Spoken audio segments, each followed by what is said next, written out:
yours. I would like to thank all parliamentarians for their support. Sure what the issue is. Let me just check with our technical people. We'll pause the time for a second.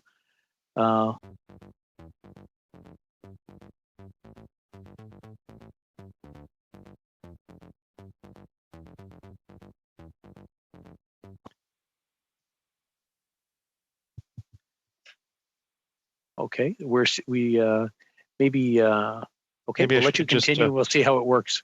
Two methods do not effectively.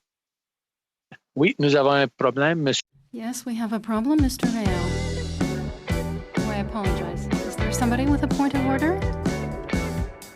Monsieur Reyes? Mr. Reyes? All right, well, I'll switch to the English one and I'll stay there instead of on floor. If I could interrupt just for a second, I believe Monsieur Reyes is frozen, so this is one of our technological challenges. That might have been the issue on his end. We'll let you continue and hopefully he can reconnect. Mr. D'Entremont.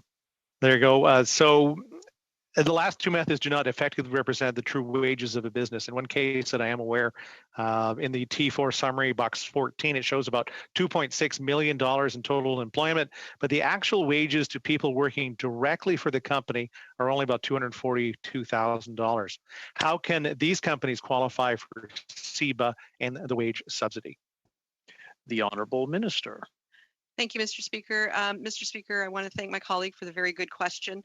We recognize that within the fishing sector, there are definitely some challenges with regards to how businesses are structured.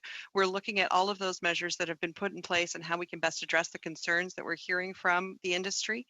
We know that there's been some shortfalls with regards to harvesters and processors and being able to access the wage subsidy, as well as some of the people who are trying to access the CERB. Those are all measures that we're working on right now to try and make sure that we address these concerns as quickly as we possibly can. Thank you, Mr. Speaker. Mr. D'Entremont. I'll stick with the Minister of Fisheries. So fishers are asking, of course, what about us? Many of their markets are closed or at least purchasing minimum amounts of seafood. Some seasons have been postponed. Blaine Higgs, the Premier of New Brunswick, is now calling.